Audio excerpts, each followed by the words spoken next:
Sup, Gloomers? So, we're gonna be going over one of the locked classes of Gloomhaven 2nd Edition, and I know some people are like, oh no, don't you drop this in the F tier? And I did as a joke. I'm gonna be honest, I'm surprised that so many people went along with that. That's okay, no one remembers that, right? But now we've given this a whole fresh new face, except for he is clearly lacking a face in the art right now, so we're gonna wait for the fresh new face, but we can at least talk about the new abilities and the new cards. So let's just get into it.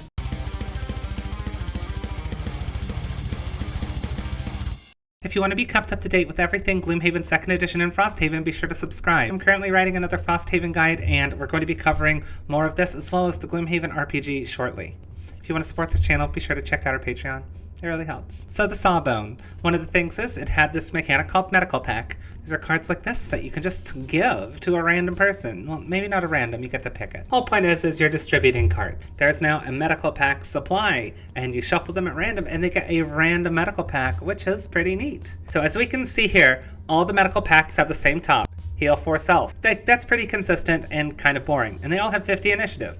So you know when you're going if you're going at a medical pack, but the bottoms vary. One card that hardly heals anything, but it does poison and strengthen you. I want to point out something really important about that one. Strengthen self on a bottom action is now a possible thing. So I love that. Although it clearly poisons you and only heals for 1, that's still really good. You have a heal 3 and safeguard self, which will prevent a negative condition coming in later. You also have a remove a negative condition and heal 3 self. So one of them's cool for preventing new conditions. One of them's good for removing one that you have. So keep in mind, these effects are something you hold onto until you need it. So you can give this to an ally and they see like, well crap, I've got a big mega heal, but I'll immobilize myself. You can play around that. Personally, I think this adds a little bit of variety without making all of them seem too complex, which personally makes me feel pretty great. The new medical packs definitely, through testing, proved to be one of the big improvements over the Sawbones. But also, the Sawbones has a new mechanic called prescriptions. These are cards that I can put in active play, which is something it already could do, but now some prescriptions have like a timer or other restrictions where like, hey, for the next X things you do this, and I think that's pretty cool too. Because of this fun mechanic, you're no longer limited to just for the next turn, put this in your active zone, or for the next forever, and now it's a loss. You have a little bit more control over what you can put in your ally's active zone, and that's cool. You probably shouldn't be surprised, but the amount of hard crowd control, which is one of the Sawbones' previous strengths, has been reduced. The cool part is the ability for it to do damage hasn't really been affected as much. I know for some people they're like, hey, I loved Angry Saw. Don't worry, Angry Saw is still incredibly good. Also, we're going to be talking about a new status effect, so before I jump into the cards, let's talk about Safeguard. Here, look at this little green heart. Safeguard is just a positive condition that you can give allies or yourself. Safeguard is just whenever you gain a condition, you lose Safeguard, and one of those conditions is not gained. Pretty easy. It's like how Ward works for half for damage, but now Safeguard just works for 1 condition. This is actually really helpful for some of those more annoying things. If this was brought over to Frosthaven and able to prevent Brittle, I think that would be pretty significant. But we're just going to talk about this in Gloomhaven 2nd Edition, which doesn't have Brittle. Ultimately, I think this leans that the Angry Saw build is still really viable and is a little bit more dynamic than playing the same cards over and over again. And I think that the healing build now has more options given the fact that Medical Pack is now significantly more viable. So let's just jump into the cards. Battlefield Medicine. Non-loss disarm. Hooray. I know it's only 1 disarm at range 1, but hey, we'll take it. But also it allows you to give an adjacent ally a medical pack. First off, if we remember anything about ye old Sawbones, we can clearly see there was a bunch of cards that were just give a medical pack and that's it. But this one has disarm baked into it, which is great. The part about this list that is not so great is, wait, didn't we have an AoE disarm that disarmed every adjacent? Yeah, we did, but yeah, here's the deal. That card was too powerful, so we just have a different version now. On to the next card. First Aid. Very basic card. Heal 4 or move 4. You can heal yourself 4, you can heal adjacent something for 4. Initiative 19 is very strong, and a move 4 is great. Ultimately, this 19 is not quite as good an undercut as we want. I'd personally like this on a 15 or lower, but the fact that it's got a heal 4 or a move 4, both are very versatile. This is just a very versatile card. So I'm clearly asking too much. But if you do need early initiatives, the next card Curative Mixture. This is very similar to First Aid and something I really enjoy. It's almost the exact same card, except instead of heal 4 and heal 4 and move 4, it's heal 3 and move 3. Instead of initiative 19, it's initiative 8. So, okay, it's clearly worse, except, of course, before the heal, you remove a condition from the target, or after the move, you remove a negative condition. This is really, really good. The problem is, if you don't need that, like 15, 14 undercut, then the initiative isn't going to matter. And if you just need more movement and more heal, this isn't going to matter. You need to remove negative conditions, and you need that undercut, and you should bring an undercut on that number. If you can undercut initiative 14 and 15, you should bring it in most scenarios. That's usually around the line. Now, of course, like, look at what you're fighting. So if there's like a bunch of imps and crap, like, you don't necessarily need to undercut until like the 30s. So it's not as important there, because unless you can undercut that 5, which this class does get later, but you're probably not using it for that. Anyway, the whole point is both cards have very good uses. I think you'll pick depending on what the scenario brings, and who knows, maybe you'll bring both if you want to be full support. Bloody Saw. So this is just an attack 3, but the cool part about Bloody Saw, if you have an ally with an active prescription, this is not an attack 3, it's an attack 4 wound with 1 experience.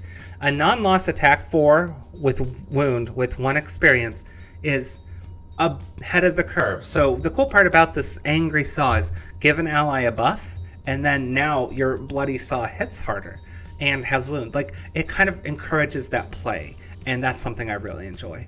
The initiative 25 isn't great, but it's not awful. It's on the better side. I usually prefer the super earlies and the super lates, and also it's good to have a mix of middles, so 25's not bad. But the bottom is just the old loot self it had before, but now it also has a safeguard self too. I do think that goes a long way, but it is fairly conditional. If it had something like ward self, I think it would be significantly more useful, but I do think if it did have ward self, it would be probably too far ahead of the curve. So I really like this card. I feel like it definitely...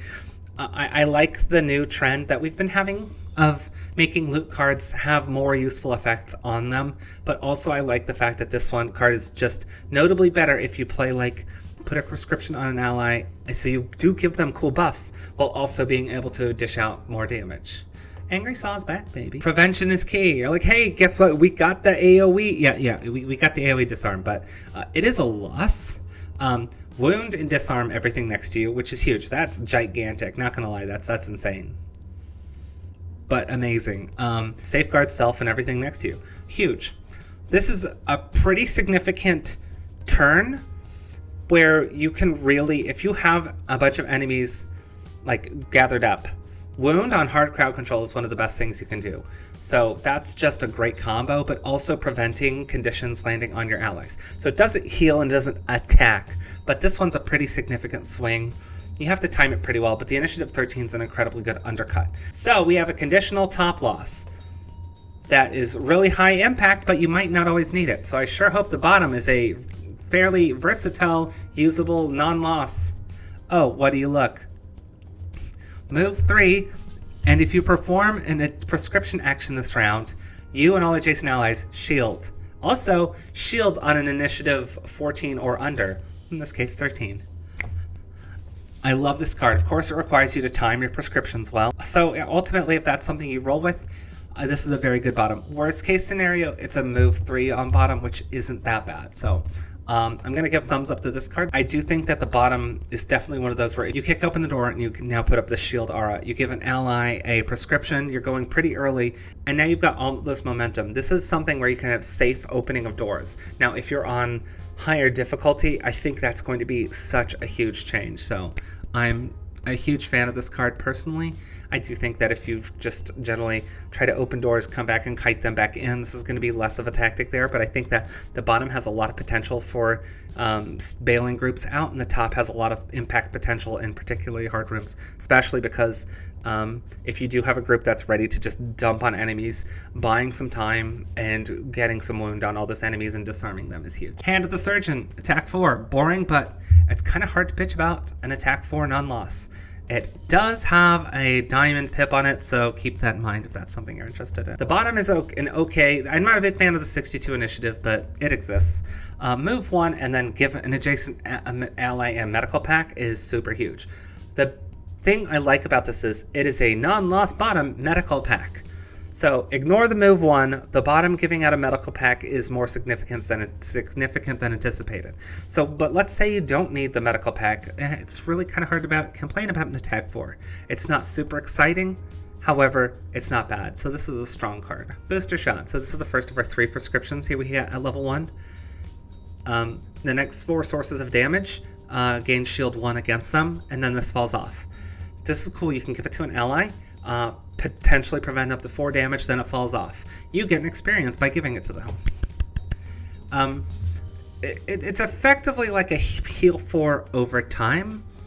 So, but the cool part I do like about this is sometimes you want to do a heal 4, but whenever you have to do a heal 4, it's reactive. You have to wait until the damage has been done and then heal them after. But there might be enemies on the board when you have to do that. These prescriptions allow you to potentially turn these downturns where, oh, no enemies are there, let me do this. You can set these up nicely. Or say, hey, we're going to open a door and I'm not quite within range of stuff, but let's put this thing on an ally. There's so much you can do with it. And the bottom, it's a strengthen on an ally on a bottom, so it's basically just a strengthen. But a move 2, strengthen an ally, is incredibly significant, so I'm a big fan of this card. This card always has uses in a scenario. You basically never want to not give an ally advantage, and giving and preventing damage is always a good thing. So, huge fan of this.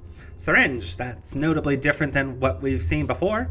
So, middling initiative is kind of bad, but move 3 wound. Move 3 wound an enemy that's adjacent to you is already good. That's just a great bottom. And we love great bottoms. That's all there is to say about that. That's really strong, especially with the amount of negative conditions you can dish out. This is really cool. But what's the top? You give someone +1 to their next 4 attacks. As someone that likes to say the best strategy for Gloomhaven is just kill everything, I love this. Turn those downturns into, hey, guess what? When we kick open this door, you're going to kick ass. Let me help you out. And the funny part is we've seen, hey, on your next 4 attacks, get +1. And then, all right, by the way, I'm going to undercut you on the next turn. Here, you're getting strengthened. So giving people advantage and giving people +1. Oh boy, the support build goes such a long way. So, huge fan of this. And even if you don't want to go support, the bottom allows you to move wound, and then you can like slash them with your saw.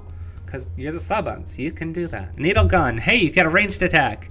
This is cool, because attack 2, range 3, pierce 1, poison. That's kind of ahead of the curve. That's ahead of the curve. But it gives you a useful range attack. It does stick to the theme of giving poison, and it gives you the ability to kind of deal with pierce. That's not necessarily a weakness you have, just because you have so many ways of like wounding, and I found that a lot of enemies with shields seem to be particularly vulnerable to wound, but also pierce and poison. A lot of times the best way to deal with shielded enemies is poison. So this one has a lot baked into this one action. Of course, if the enemy's kind of a low health thing, an attack 2 with pierce 1 and poison isn't as great. So it's got some drawbacks, but it's got some strength. And the initiative's okay. Attack 1 with poison and stun 3 times. The first 2 have pips. I know that's a loss, but that's insane. You do have to set yourself up correctly because that initiative 44 does not help that loss. So you have to pair it with an initiative that will work with it. And the fact that there's no move on this means this requires some setup. But I do enjoy Needle Gun. I don't think you're going to bring it to every scenario, but that bottom is really hard to complain about because, like I said, you know, in those really rough rooms, imagine if you say, hey, all these enemies are more vulnerable to damage. Also, we get a free turn on like a certain amount of them. You might not be surrounding yourself with 3 enemies, so you might have to double up on them. If you are surrounding yourself with 3 enemies, that's a bold strategy, Cotton. Vital Strikes. So this is one of the key cards for the Angry Saw build. +1 to all your attacks for the rest of the scenario targeting damaged enemies. You get one that's very good against damaged enemies. So it's pretty cool if you can like heal people and then like run up to enemies and wound them. Then on the next turn, maybe because they've been wounded, they've suffered a damage, start to pounce on them and just tear them apart. So focusing on enemies that are damaged, Vital Strikes ends up doing a lot of damage over the course of a scenario, especially because you do have the ability to kind of do some multi-attacks, and I'm going to say, if you drop Vital Strikes on turn 1, this usually ends up very easily over the course of scenarios, adding somewhere between like 12 to 18 damage, which is way too much for a level 1 loss, and we love that. Personally, I think that if you're going to be using this for Vital Strikes, you're probably playing it pretty early. Probably, you don't always have to. You can hold off onto it later, because in the interim you do have a move 5, but I do think you have other move 5s that are pretty good. So I think this isn't going to be a card every Sawbones brings, but for those builds, it's very key. Vaccine! Attack 3 with melee. But if the target is damaged, you actually get to cleave onto another target. So you have to hit a damaged target, and then you can potentially add another target to gain an experience. So this is effectively 2 attack 3s if you time it right, and I don't think that's hard to time. Also, initiative 15 is very good. So, huge fan of this card. It does require you to be adjacent to 2 enemies and then also have one of those enemies be hurt, but I don't think that's necessarily a very difficult scenario to set up. And the bottom of this is something you can give an ally, and this one's way more situational, because you have to give it to an ally with the bottom action, so you can't move into place already, they have to be in position already, and it'll prevent the next 3 negative conditions to that. Here's the deal though, there's plenty of scenarios where it's just not going to be the case where you're going to be taking 3 negative conditions. Now, of course, there's going to be some scenarios where you're going to be kind of dumpstered with lots of negative conditions. In those scenarios, just for non-loss, prevent the next 3 negative conditions on one person is huge. That's way more than a normal level 1 non-loss bottom. So, I'm a huge fan of this card. Again, but you're not going to bring it to every scenario. You're not going to be AoEing all the time, and you're not going to be preventing negative conditions. Of course, that's why this is a next card. Teamwork. This is kind of like flanking. You do an attack 2, which is weak, but then an ally adjacent to you performs an attack 3.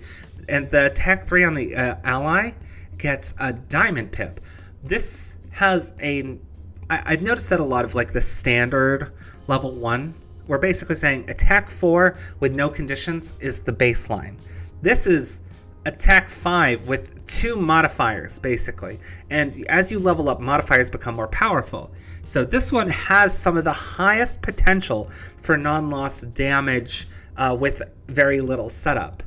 But it does require, of course, you to have an ally next to the enemy and you to be next to an enemy. So it's not like 100%, but it's easier than like the banner spear formations in my opinion. So this feels like that, but easier. But the bottom also is like a mirror of that that's super useful. Move 2 and grant an ally move 3. So 2-3, 2-3. I'm a huge fan of that. I do think that for the initiative, for the movement part, I probably want an earlier initiative for these kinds of granting actions, but for the attack action, I think the late initiative benefits it more than it hurts it. Very good card. Prep for surgery. Love this card! Stun a damaged enemy. Stun a damaged enemy. Non-loss, stun a damaged enemy. Be still my heart. I mean, there's also an attack 2 on it, but that's good. But also, stun a damaged enemy. 22 is a pretty solid initiative on hard crowd control. Just a big fan of this. If it wasn't very obvious, non-loss stuns are my jam. Love it. But they must be hurt. You have so many ways to hurt enemies. Don't worry about it. And prep for surgery's bottom. That's an interesting thing. So all of your attacks and all of your moves for the rest of the scenario can be treated as a heal instead. As range of 1 and the heal value equal to the value plus 1. Holy crap. Of course, this requires you to burn a loss and burn your non-loss stun. Of course, it's like conditional.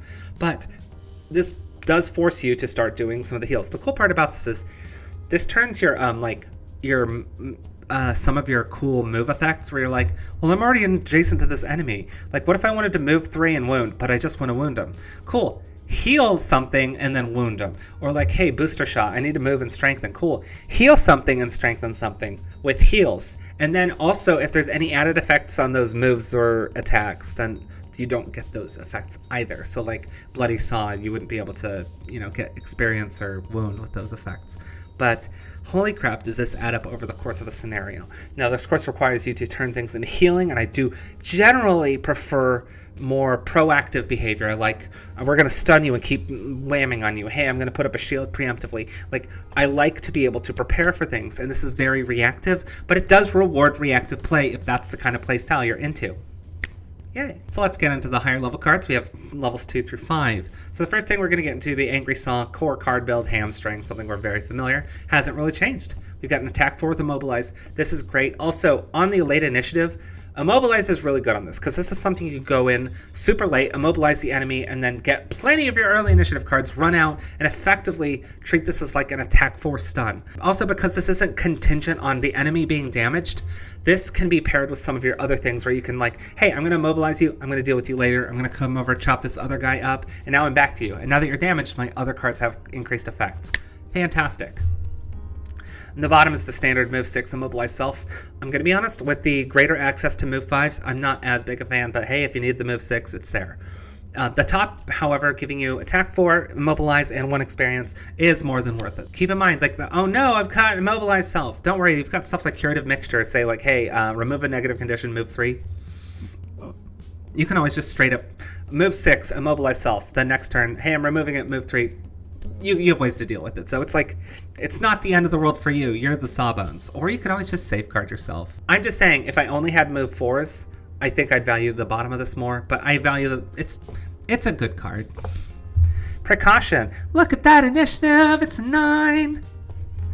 Grant all allies and self shield 1. Fantastic. And then also, if you do have given allies a prescription, every ally with a prescription ticks it back. This is kind of like the drifter play where you can control these, but this is cool because, like, let's say you're giving an ally +1 to attacks or preventing negative conditions. Boom, they get 1 more use out of it, while also giving yourself a shield aura at early initiative. But like the bottom on this also is a ward target 2 range 1. Oh, that's so good. Of course, this card is super support. So it's not necessarily a universally great card, but I do lean that way. But if you're going Angry Saw, Hamstring is always the way to go. But I love both these cards for this, and this is definitely, I love the new Saw. Oh, I like Saw. Regenerative Tissue at level 3. This is like your level 1 card, except it's got ward built into it. So that's huge. It's already a good enough card. 52 is a crap initiative, but heal 4 ward is fantastic. That's very good if you're going support build, and that's generally going to be roughly about a 6-point heal swing. The bottom of the thing makes you heal 2 every turn. It's like regenerate, but there's a time limit, and it doesn't trigger on max health, which can be annoying if you're like poisoned at max health, because regenerate would remove it then, but we're not going to worry about that. And this, of course, doesn't fall off if you take damage, so that's pretty good. But this still allows you to effectively trigger 3 heal 2s over the next possibly 3 or more turns. But also, since it doesn't trigger on those like, hey, I'm at full health, you don't have to lose charges because like, oh, the first heal put me to full health. You can let it sit on there. And it's a good card. So both sides of these are very support, but they both have very different purposes. Regenerative Tissue will give you a little bit more health over time on the bottom, but the top is really good as a way to recover from something and then keep them in the fight without ward. Blood Transfusion, on the other hand, is something I'm really fond of just because I just love the concept. You hear the name and see what it does, and it just gives you some very... I don't know if he's stopping the battlefield right now to do a blood transfusion, but I just think that sounds funny in my head. But it's just an attack 3, and then heal X, where heal X on an adjacent ally, where X is the amount of healing done by the damage suffered by this attack ability. Notice enemies is plural. Because enemies is plural, though, that just means, like, in the case that you did add this as a multi-target from some other thing, like the axe effects, where it turns it into a comb, you actually get the entirety of that as a big heal, which can be huge.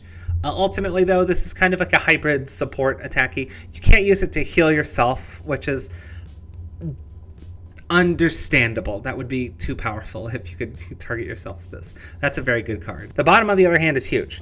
First off, remove all negative conditions from an adjacent ally. Fantastic. Give them a metal kill kit. Fantastic. Safeguard them. Fantastic. And it gives you 1 experience.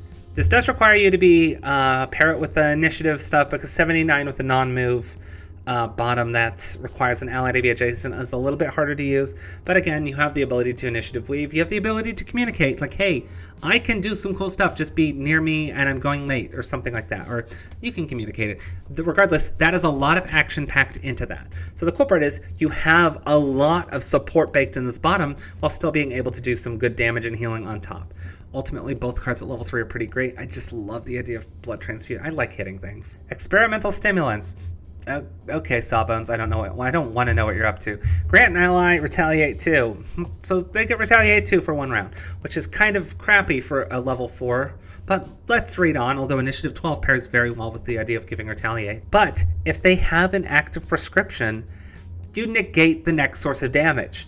So if you can set this up, give them a prescription, and then put this in play. they're going to retaliate this round and then block the next source of damage. Non-loss block the next source of damage has the potential to do so much. At initiative 12, we love this.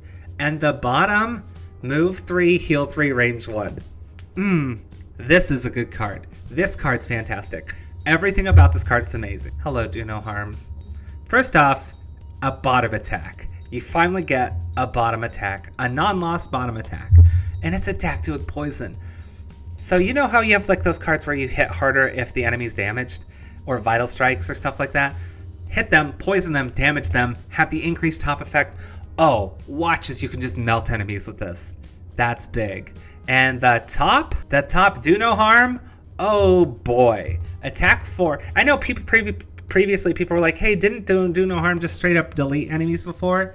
Yeah, but this is almost like, dude, this is so crazy. Attack 4, wound, stun, and then place the character token on the target. The next 3 times they lose stun them again. Oh my god, this is like permanently lock down an enemy. Oh god, that is so good. This is so insane. You do disarm yourself and it is a loss, but oh, this is both these cards are so choice. The bottom is a super useful attack 2. So this is such a hard level. Obviously, me being the attacker, I do like do no harm, but experimental stimulants is still super good. I love both of these cards so much. Breathe, girl. Hack to bits. By the name alone, you can tell I love this. Angry Saw is just so fun. I'm just gonna say it. Angry Saw, so fun. I hacked to bits. Attack 2, but then attack 2 again. The second one has a diamond on it. If this attack kills the target, all the enemies adjacent to the target occupied wound. So attack 2, attack 2. This is actually really, if the enemy is wounded and you have vital strikes in play, this actually can do a lot. And then if you kill the target with this, boom, wound everything next to it. Fantastic. 38 initiative's not great. Move 4, muddle an enemy, strengthen an ally. They both have to be adjacent, but either it could be, you don't necessarily need both. You need to move 4, muddle an enemy just to get melee, great. You need to move 4, but like, hey, an ally's there, cool. But there's a pretty common chance that there's both. Seeing enemies group up at a door and just be able to like kill that one enemy surrounding 3 of them, blip blop, and then drop 3 wounds out. Oh, that's so much potential. On the other hand, you have the other card at level 5, Fortifying Injection. Every time you start your turn, if you don't have ward, gain ward. And because it's phrased that way, that means that this effectively will give you 4 wards over the time over that time period. That's a lot. Given that usually blocks roughly about 2 damage. I know this seems like, oh man, you can block so much damage with this. This usually only averages about to blocking 8 damage. But this is an initiative 5, which is such a huge undercut, because this actually undercuts some of the even more annoying cards. But that means we'd have to have a useful bottom, right? The problem is this doesn't work for that undercut. Now I know I hinted that earlier. You do have an initiative 5 undercut, but you're probably not using it for that, and this is why. The ward, first off, if you need to prevent an ally from getting hit, this will generally do it. You can at least drop a ward on them and maybe pair it with another bottom that heals, which you have plenty of. So this one has a lot of uses in the damage prevention and recovery category. The bottom, on the other hand, is move 5 on a loss. It's a loss move 5. That's a lot, but for the rest of it, when an adjacent ally would suffer damage, negate it. Oh, I know of course that requires them to be adjacent, but you've got to move 5 before it. That's such, that's a lot of damage. Of course, then after that one round, no more damage is being blocked, but that can block so much. Huge loss. But a lot of times if you're in situations where you need this to pay off, you may have had stuff go awry. So personally, I like Hack to Bits a bit more, but this one has the largest potential, and I'm okay with that. I think people are going to like these like get out of jail free cards. So let's talk about the perks. First off, this one has the most interesting non-attack modifiers. So we're going to talk about the perks and masteries, but the top of it sounds very familiar. Removing 2 -1 cards, great. I love the replace a -2 with a -2 that also says give an adjacent ally or self a medical pack. That adds up to more. I mean, honestly, you don't even care about the 2 isn't gone. A medical pack usually almost always equates to more than 2. So this one's better than like replace a -2 with a +0. On the whole, this usually equates to more, and we love that. The replacing a -1 with a +1 is a pretty kind of boring perk, but it's good. It's just so good that we always like to see it. But then now you get some cool perks where you can now turn your 0s into +1s.